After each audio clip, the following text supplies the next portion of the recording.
Cuando me pidieron que hablara sobre biodiversidad, a mí me surgió inmediatamente el problema de que en realidad yo soy uno de los principales detractores del concepto de biodiversidad. Nunca me ha gustado, porque yo les aseguro que de aquí probablemente todos ustedes tienen una definición distinta de biodiversidad.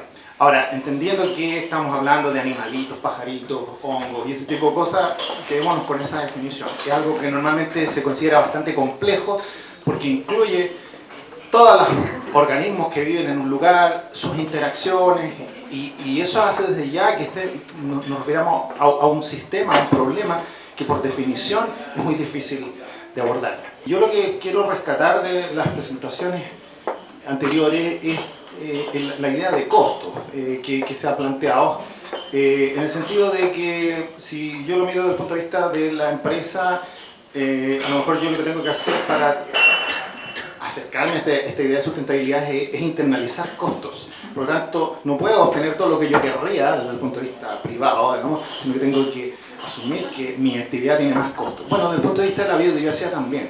Existe un costo para la biodiversidad de ganarnos la vida, de vivir. O sea, no existe la magia acá. Y por lo tanto, una de las primeras cosas que quiero ver es cuáles son las limitaciones a la sustentabilidad. En primer lugar, cuando yo digo que el concepto de biodiversidad me genera problemas, es porque normalmente se tiende a hacer la asociación con diversidad de especies. Muchas veces se hablan de metas y planes que tienen que ver con maximizar la cantidad de especies, planes a nivel nacional, predial, etc. Y nosotros sabemos que desde el punto de vista ecológico normalmente la relación entre la diversidad de especies y, por ejemplo, el nivel de perturbación de un sistema no es algo lineal. Si fuera lineal sería mucho más sencillo. Pero esto que se denomina la hipótesis de las perturbaciones intermedias nos dice que normalmente la mayor diversidad se adquiere a un nivel intermedio. No voy a entrar a explicar todos los mecanismos, pero ¿esto qué quiere decir? Que ya tengo un compromiso. Es imposible lograr dos objetivos desde el punto de vista del manejo de un sistema productivo: maximizar la diversidad y a su vez conservar a todas las especies. Porque la máxima diversidad de especies se alcanza no conservando todas las especies, sino que en sacrificio de ciertas especies que son muy sensibles a la perturbación. O sea, si yo quiero maximizar la cantidad de especies en un sistema, eso muy probablemente se va a lograr incorporando ciertas especies que son beneficiadas por ciertas perturbaciones, en desmedro de las especies que son sensibles a las perturbaciones. Por lo tanto, es imposible tener un sistema donde yo genere productos, beneficios para la sociedad y que preserve todos los elementos del ecosistema. Entonces, primera cosa es, bueno, ¿cuánto estamos dispuestos a perder? Perder en términos de diversidad para muchos quiere decir perder en términos de funcionalidad. Bueno, en la medida que esta relación fuera así, que el número de especies estuviera relacionado directamente con la sustentabilidad, con la diversidad o la complejidad funcional, eso podría ser. Pero muchos sistemas tienen redundancia ecológica. Hay ciertas especies que hacen lo mismo y por lo tanto a lo mejor es factible perder ciertas especies sin perder funcionalidad. Yo creo que uno de los trabajos fundamentales, como la presentadora anterior hablaba de ciertas urgencias, yo creo que también es urgente en este ámbito del que nosotros sinceremos qué es lo que estamos dispuestos a perder de manera objetiva, qué es lo que nosotros consideramos que es prescindible.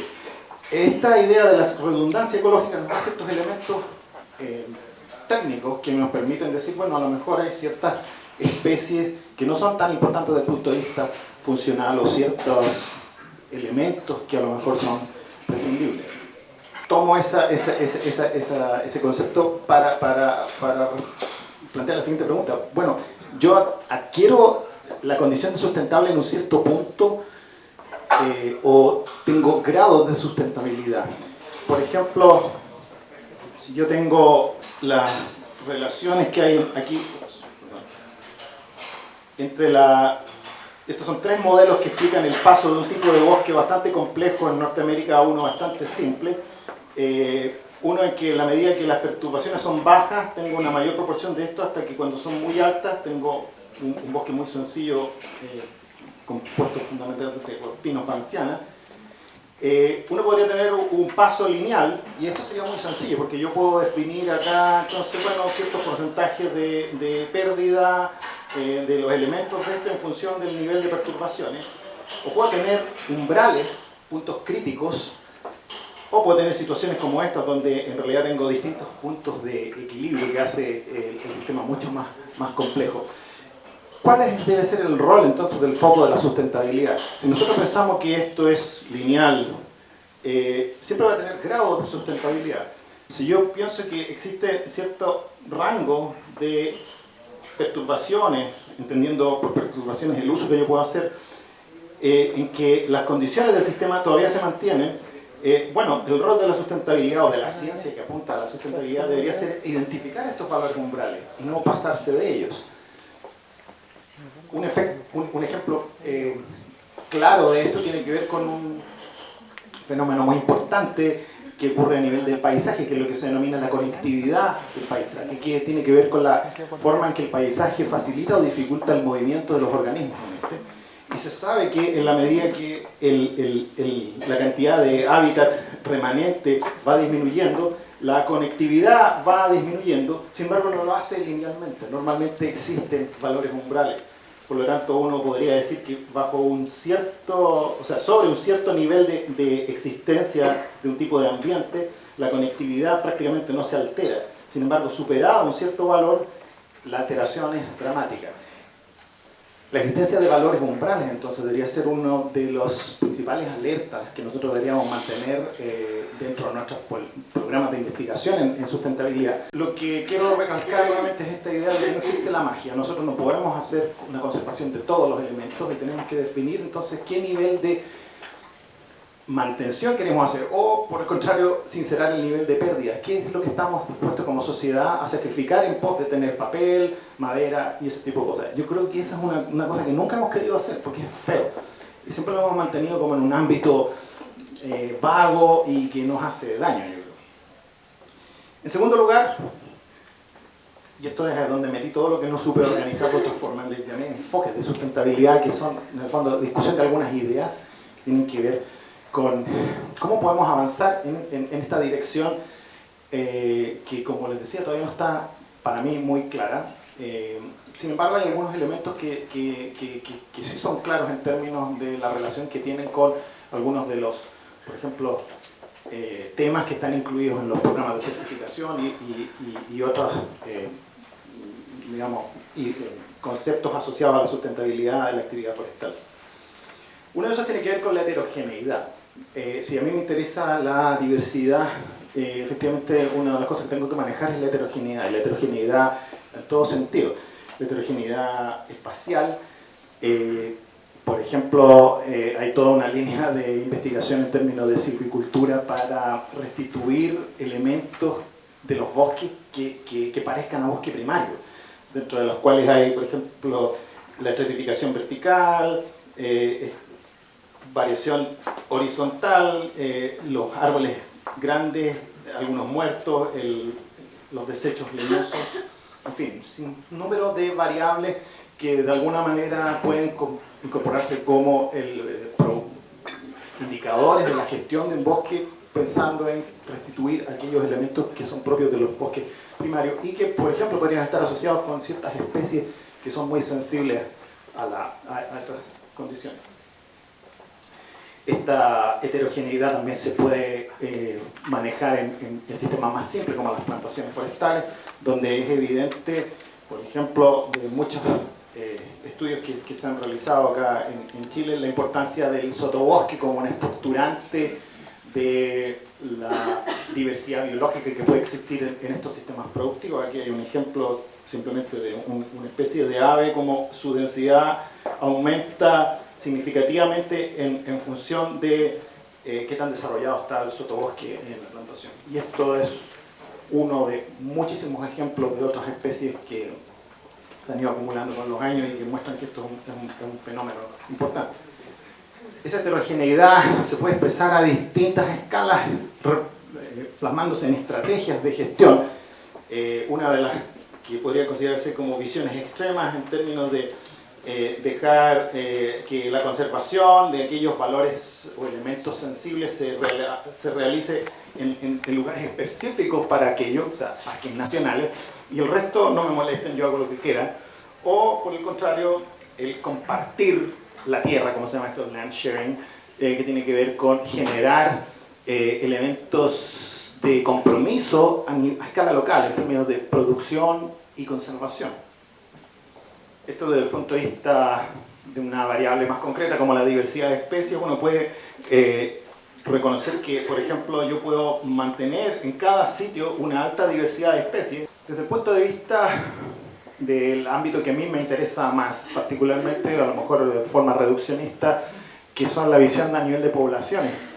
Creo que es fundamental entender las metas de sustentabilidad en función de ciertos elementos. Pueden ser especies indicadoras, especies vulnerables, amenazadas, etcétera, que normalmente están dentro de los estándares, bajo el entendido de que el sistema productivo es el hábitat de estas especies y por lo tanto nosotros tenemos que manejar la calidad de este hábitat.